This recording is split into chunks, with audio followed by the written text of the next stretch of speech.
Éternel, fais-moi connaître tes voies, enseigne-moi tes sentiers, psaume 25,4. Cela vous arrivera aussi dans les mêmes conditions. J'ai appris à dire jour après jour, Seigneur, montre-moi la voie pour moi aujourd'hui. Je suis sans secours, montre-moi clairement ce que tu attends de moi. Dis-moi où aller et que dire. Ayant reçu le plan, j'obéissais immédiatement, et la nuit venue, à genoux, je posais la même question. Seigneur, mon amour t'a-t-il donné une pleine satisfaction? Es-tu satisfait? Parle-moi. Es-tu pleinement satisfait? Christ est l'étoile brillante du matin. Avez-vous déjà vécu dans les villages?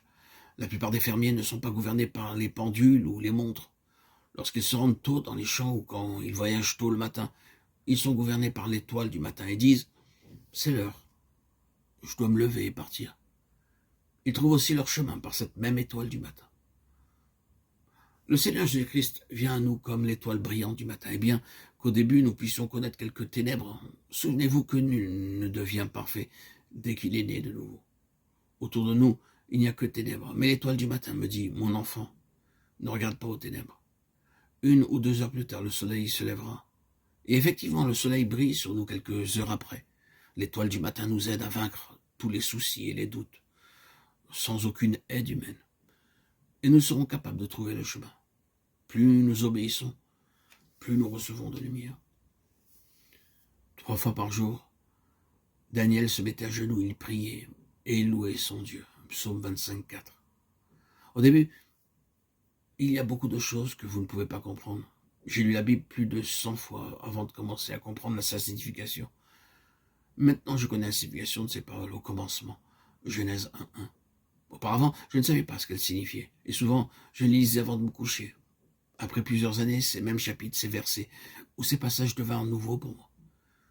C'est la lumière de Dieu resplendissant plus intensément sur le sentier, pourvu que nous recevions la parole de Dieu et que nous fassions une pratique de rester à genoux jusqu'à ce que Dieu nous parle.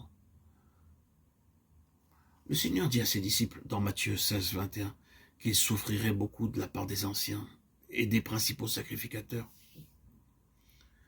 qu'il serait mis à mort et ressusciterait le 3e jour.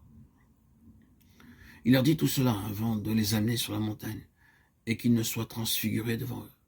Il leur expliqua en clair qu'ils devaient souffrir, mourir et ressusciter à cause de leurs péchés.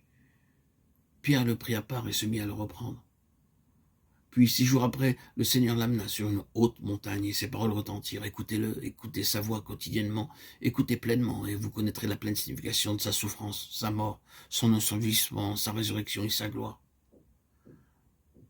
Ainsi, écoutez sa voix au début de la journée et attendez patiemment et tranquillement en disant « Seigneur, parle-moi le matin, à midi et le soir, parle-moi par ta parole. » Attendez jusqu'à ce qu'il dise « Oui, mon fils, je suis satisfait, va.